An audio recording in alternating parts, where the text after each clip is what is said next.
Income tax ஊழியர்கள், தபால்துறை ஊழியர்கள் என்று அனைத்து துறைகளையும் சேர்ந்த ஊழியர்கள் இன்றைய தினம் இந்த உண்ணாநிலை போராட்டத்தில் கலந்து கொண்டிருக்கிறார்கள். हमारा देश का हिंदुस्तान का केवल डिफेंस कर्मचारी नहीं है इस आंदोलन में। इस आंदोलन में रेलवे कर्मचारी है, पोस्टल कर्मचारी है, इनकम टैक्स का कर्मचारी है, अन्य सेंट्रल गवर्नमेंट डिपार्टमेंट का कर्मचारी है और राज्य कर्मचारी भी மாநில அரசு ஊழியர்களும் இன்றைக்கு இந்த போராட்டத்திலே கலந்து கொண்டிருக்கிறார்கள். நமக்கு ஏராளமான கோரிக்கைகள் உண்டு, நமக்கு ஏராளமான பிரச்சனைகள் உண்டு. आप लोग के लिए बहुत इश्यूज है, हमारा बहुत प्रॉब्लम्स है, हमारा बहुत डिमांड्स है, लेकिन इस हड़ताल में, इस भूख हड़ताल में केवल एक ही डिमांड है, वो नया पेंशन स्कीम को समाप्त करो, खत्म करो, उसका जगह में हमारा पुराना पेंशन को लागू करो. There is only one single point demand. ஒரே ஒரு கோரிக்கை தான். நமக்கு ஏராளமான கோரிக்கைகள் இருக்கு. நமக்கு டிஆர்டிசில பிரச்சனைகள் இருக்கு, கேடர் ரிவ்யூல பிரச்சனைகள் இருக்கு, பிரைவேடைசேஷன் இருக்கு, அவுட் சோர்சிங் இருக்கு, இருக்கு. அதெல்லாம் நமக்கு இருக்கு. அந்த பிரச்சனைகள் எல்லாம் நமக்கு இருக்கு. ஆனாலும் இன்றைய தினம் இந்த போராட்டத்தை பொறுத்தவரையிலும் there is only one demand, single point demand, scrap NPS and restore the old pension scheme. It is a very very important demand from me. सरकार का हम लोग सब सरकार का नौकरी में क्यों आ रहा? ऐसा नहीं है प्राइवेट इंडस्ट्री में नौकरी नहीं है, दूसरा जगह में नौकरी नहीं है, लेकिन हजारों लोग, लाखों लाख लोग अलग अलग एग्जामिनेशन में कॉम्पिटिशन करने के बाद सरकार में नौकरी मिला. तो सरकार का नौकरी में आने का मेन कारण दो है. एक तो जॉब सिक्योरिटी, सरकार में जल्दी किसी को निकाल नहीं सकता नौकरी से. ஜாப் பர்மனன்சி அப்படி கருத்து அரசு துறையில் வேலைக்கு வந்தோம்னா நாம ஒரு 30 ஆண்டுகள் பாதுகாப்பாக வேலை செய்யலாம் அப்படிங்கிற ஒரு நம்பிக்கை. இரண்டாவது விஷயம், आपको पेंशन मिलेगा रिटायरमेंट के बाद. तो रिटायरमेंट का समय थोड़ा बहुत डिसीजन और डिग्निफाइड रिटायर्ड लाइफ के लिए कुछ पेंशन मिलेगा, ओल्ड एज में कुछ प्रोटेक्शन मिलेगा. ILO ने बताया ना, इंटरनेशनल लेबर ऑर्गेनाइजेशन ने बताया उसका कन्वेंशन में पेंशन कैसे होना चाहिए, पेंशन कितना होना चाहिए. उन्होंने डिसाइड किया pensioner should have a decent and dignified retired life. उसका मतलब क्या है? नौकरी में है, काम में है, थोड़ा बहुत तनख्वाह मिलता है, उस सरकार का बेसिस में हम लोग का लाइफ स्टाइल मेंटेन करके रखा है. हम लोग का भी नीचे कोई नहीं होता, सोने के लिए उनको बेड चाहिए. இப்பதான் யாரு பெட்ஷீட் போட்டு பாய் போட்டு படுக்கிற பழக்கம் இல்லை. எல்லாம் கட்டில படுக்கிறோம். கட்டில நல்ல மெத்தை வேணும், நேச்சுரல் अच्छा होना चाहिए, फिर कमरे में एसी होना चाहिए, फैन होना चाहिए, न्यूट्रिशियस खाना होना चाहिए, अच्छा कपड़ा पहनना है. ये सब एक लिविंग स्टैंडर्ड है. तो हम लोग 30 साल 35 साल उस लिविंग स्टैंडर्ड में हम लोग काम कर रहा है. அந்த மாதிரி ஒரு வாழ்க்கை தரத்தை அமைத்துக் கொண்டு நாம் அரசு துறையில் பணியாற்றி கொண்டிருக்கிறோம். அப்படி பணியாற்றி ரிட்டையர்மெண்ட்டுக்கு அப்புறம் ஆஃப்டர் ரிட்டையர்மெண்ட் அதே மாதிரியான ஒரு டீசென்ட் வாழ்க்கை, ஒரு கௌரவமான ரிட்டையர்டு வாழ்க்கை நாம சர்வீஸ்ல இருக்கும்போது எப்படி வாழ்க்கை அதே மாதிரியான ஒரு ரிட்டையர்டு வாழ்க்கை நமக்கு ஆஃப்டர் ரிட்டையர்மெண்ட் கிடைக்கணும். रिटायरमेंट का बाद भी वही स्टेटस का एक लाइफ होना चाहिए. இது எல்லாருடைய எதிர்பார்ப்பும். It is the expectation of all pensioners. ஆனால் அது இந்த புதிய பென்ஷன் திட்டத்தில் இருக்கா? That is the question mark. वो सुविधा ये नया पेंशन इन्होंने लागू किया 1/1/2004 से बीजेपी का अटल बिहारी वाजपेयी जी का सरकार. 30 साल का बाद हमारा अनुभव क्या है? What is our experience after 20 years of implementation of NPS? 20 ஆண்டுகள் NPS திட்டத்திலே நாம் பணிபுரிந்த பிறகு நம்முடைய அனுபவம் என்ன? Our colleagues our brothers, our sisters who are retiring in the NPS, they are getting only 2,000 rupees pension. 3,000 रुपया पेंशन, वो भी 10% उसका तनख्वाह से कंट्रीब्यूशन कर रहा है, वो भी ध्यान में रखना है। हमारा बेसिक पे और डीए का 10% एवरी मंथ पेंशन के लिए हम लोग कंट्रीब्यूट करता है। अभी रंगराजन साहब है, श्री कुमार है, हम एक पैसा भी हमारा सर्विस में पेंशन के लिए कंट्रीब्यूट नहीं किया। रिटायरमेंट का समय हमारा लास्ट बेसिक पे का 50%, ஓய்வு பெறும்போது என்ன அடிப்படை சம்பளமோ அதனுடைய 50% பென்ஷனாக கிடைக்கிறது. We have not contributed a single penny, single naya paisa for our pension, but you are contributing. All my young comrades who are standing before me, आप लोग सब आपका तनख्वाह में 10% सरकार को दे रहा है, लेकिन 10% देने के बाद भी रिटायरमेंट का समय 2,000, 3,000, 4,000 ऐसा पेंशन में क्या स्टैंडर्ड ऑफ लाइफ आप लोग को रहेगा रिटायरमेंट का बाद, यही सवाल। हमारा लिए कानून बनाना है राष्ट्रपति मैडम, प्रधानमंत्री, मंत्री लोग, एमपी लोग, एमएलए, हम लोग के लिए कानून बनाता है। उनको भी पेंशन है, लेकिन उसमें किसी को भी नया पेंशन नहीं।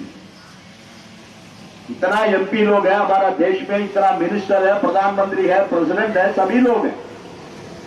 अब कोर्ट में भी जाएगा तो भी जजेस भी आजकल आपके खिलाफ में है, उनको भी पेंशन है।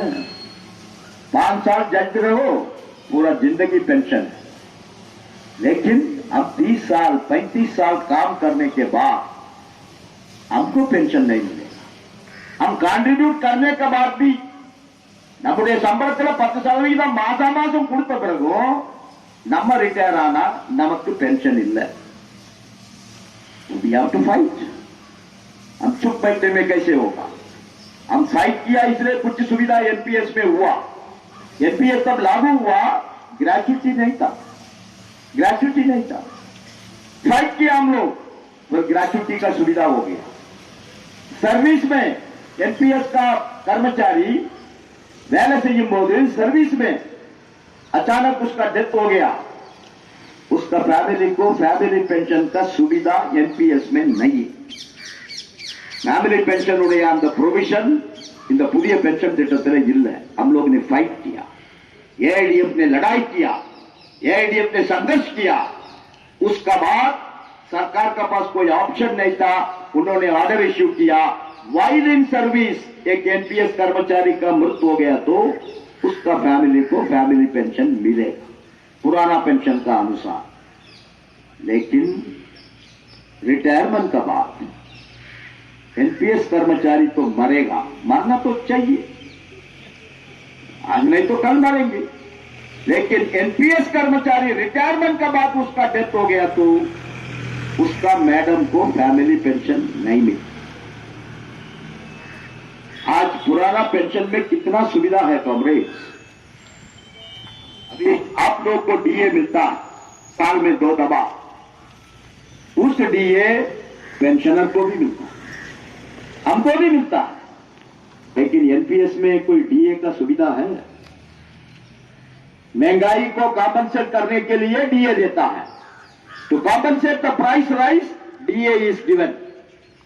When you get DA, when you young comrades, when you get DA, हम तो ओल्ड लोग हैं पेंशनर, हमको भी वो डीए मिलता है, वो सुविधा एनपीएस में नहीं है। दूसरा, अभी हम लोग 8वां पे कमीशन का लड़ाई में है, वो पे कमीशन आएगा, आप लोग का तनख्वाह में कुछ परिवर्तन होगा, हम लोग का पेंशन में भी परिवर्तन होगा, पुराना पेंशन में। लेकिन नया पेंशन में कितना भी पे कमीशन आने दो, आपका पेंशन में एक नया पैसा भी इंक्रीज नहीं होगा, तो समझना पड़ेगा। अभी पुराना पेंशन का लोग रिटायरमेंट का समय उसका पेंशन का 40% सरेंडर करके लमसम 10 लाख 15 लाख उनका बेसिक पेंशन का अनुसार वो एडवांस में घर लेके जा सकता है। 15 साल के बाद वो वापस भी मिले। आजकल हम लोग उसको 12 साल से वापस देव करके फाइट कर भाई जब उस एम्प्लॉय को डेथ हो गया वो रिकवरी उसका मैडम से नहीं करेगा। ओनली एम्प्लॉय वो पेंशनर जिंदा है 15 साल तक वो रिकवरी करेगा, 15 साल का बाद वापस मिलेगा। आज 12 साल में उसको वापस लेने के लिए हम लड़ाई में है, संघर्ष में है, लेकिन इन बिटवीन उनका डेथ हो गया तो उससे रिकवरी खत्म हो जाएगा। उसका मैडम का फैमिली पेंशन में एक नया पैसा भी रिकवरी नहीं करेगा। 80 उम्र का बाद 20 साल बढ़ेगा पेंशन। अब 100 साल जिंदा रहेगा आपका लास्ट बेसिक पे आपको पेंशन। उसका अलावा किसी पेंशनर के घर में अनमैरिड डॉटर है, बेटी को शादी नहीं हुआ, उसको भी मिलेगा फैमिली पेंशन। उसका हस्बैंड का डेथ हो गया, विडो डॉटर, विधवा डॉटर, उसको भी मिलेगा फैमिली पेंशन। डाइवर्स हो गया बेटी को कुछ कारण में, पेरेंट का साथ आ गया, दोनों को मरने के बाद उसको भी family pension. Physically handicap children है घर में, उनको भी family pension. Mentally retarded children है, उनको भी फैमिली पेंशन। कितना सुविधा है ओल्ड पेंशन की, लेकिन इसमें एक भी सुविधा नहीं है इस नया पेंशन स्कीम में। तो ऐसा पेंशन हम लोग के लिए किस लिए कॉमरेड्स नमक पड़ता ओल्ड पेंशन। क्या बोलता है सरकार, आप 24 आवर सरकार कर्मचारी है, आपको हिंदुस्तान में किधर भी काम करना पड़ेगा। आपका अपॉइंटमेंट ऑर्डर देखिए ना, उसमें ये सब लिखा है। आप प्रेसिडेंट ऑफ इंडिया का नौकर है, प्रेसिडेंट ऑफ इंडिया तब तक आपको प्यार है तब तक आप नौकरी में रहेगा। आप हिंदुस्तान में किधर भी आपको उठा के बेच सकता है। ये सब प्राइवेट कंपनी में किसी को भी नहीं है। इसीलिए ब्रिटिशर का जमाने से ही सरकार कर्मचारी को पेंशन का सुविधा था। ஆகவே தான் வெள்ளைக்காரன் காலத்திலிருந்தே அரசு ஊழியர்களுக்கு old age protection, social security, சமூக பாதுகாப்பு, all these things were available. But now लोग क्या बोल रहा है, पेंशन हमारे लिए एक बड़ा बर्डन है, हमारा बजट में ज्यादा पैसा पेंशन के लिए खर्चा कर रहा है। कितना पैसा? इस देश में 140 करोड़ पॉपुलेशन है, 140 करोड़ का ऊपर जनता है। Total pensioner state government, central government, teacher सब मिलके 2 करोड़ भी नहीं। उन लोग उनका पूरा जिंदगी 30 साल 35 साल इस देश का डेवलपमेंट के लिए, इस देश का प्रोग्रेस के लिए, इस देश का रेवेन्यू जनरेशन के लिए उन लोग उनका जिंदगी पूरा सैक्रिफाइस किया। 30 ஆண்டுகள் 35 ஆண்டுகள் இந்த அரசு ஊழியர்கள் யார்? இந்த நாட்டின் வளர்ச்சிக்காக, இந்த நாட்டு மக்களின் வளர்ச்சிக்காக நாமெல்லாம் பாதுகாப்பு ஊழியர்கள், हम लोग डिफेंस कर्मचारी है, इस देश का सुरक्षा के लिए हम लोग सब काम कर रहा है।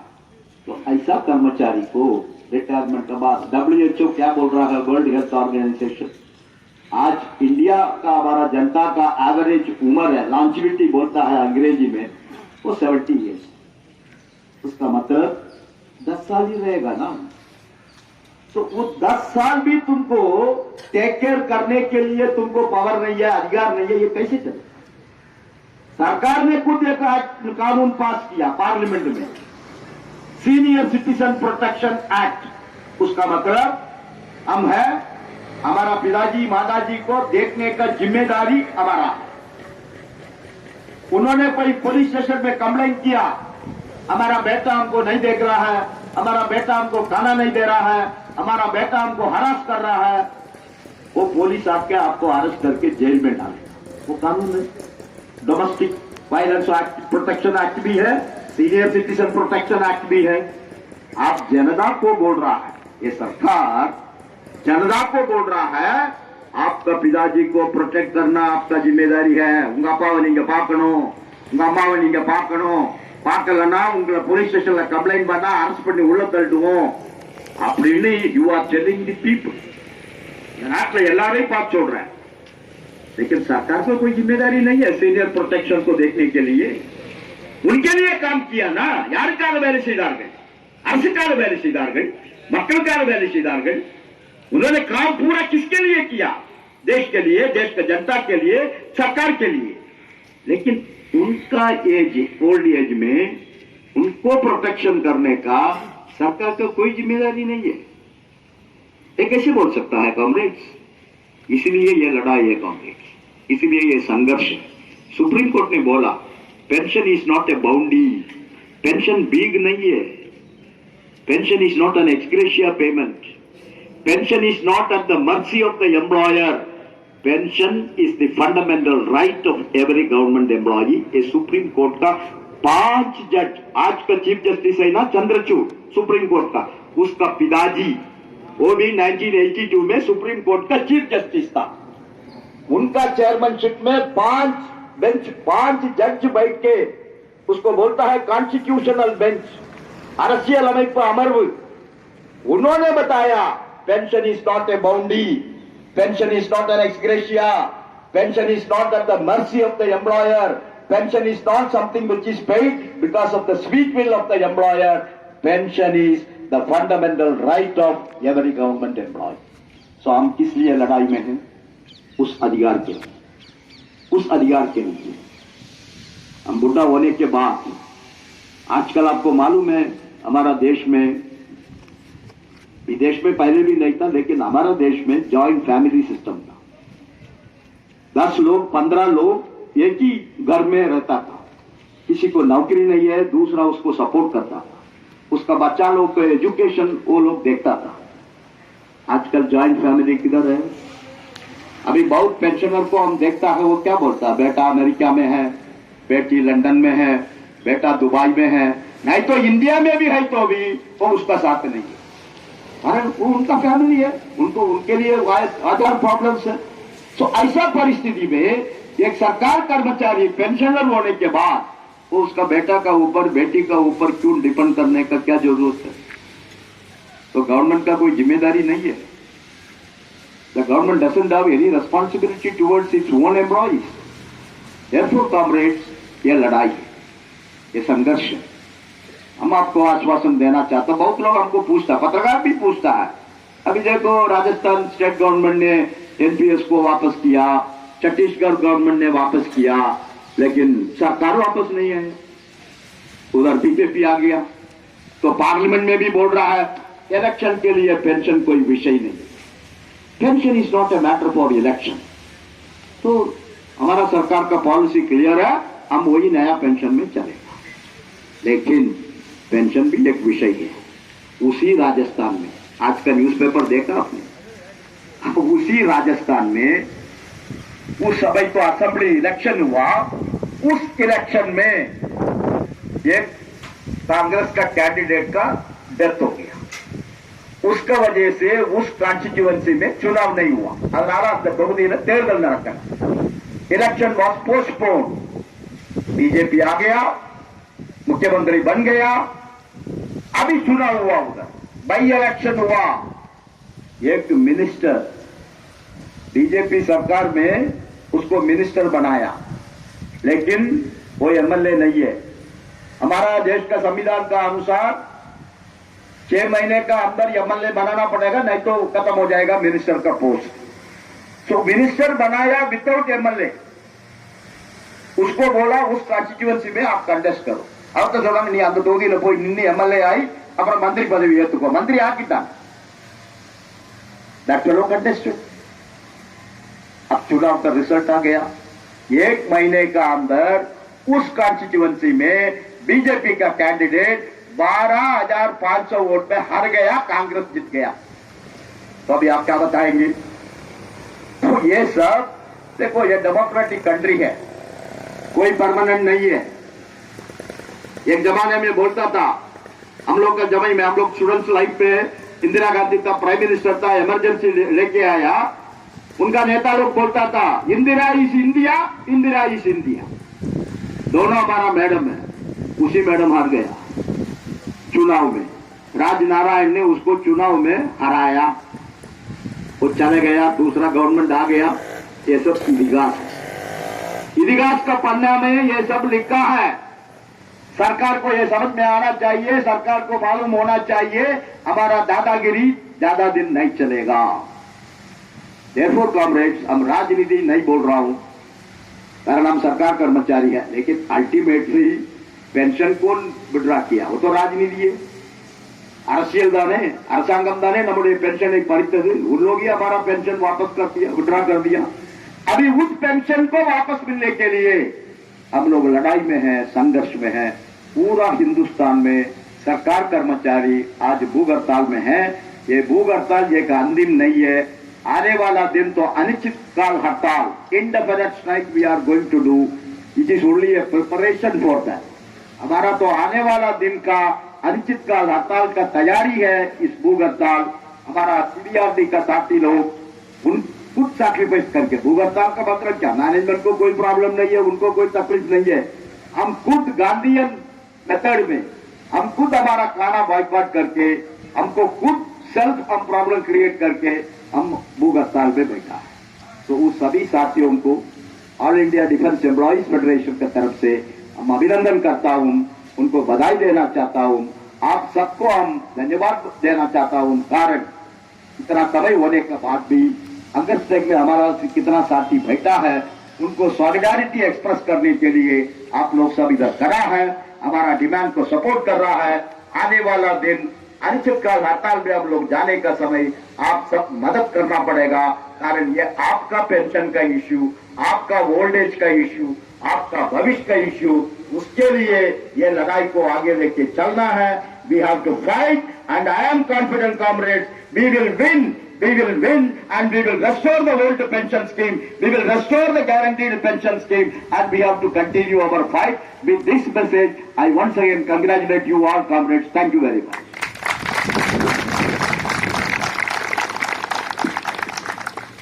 Thank you, sir.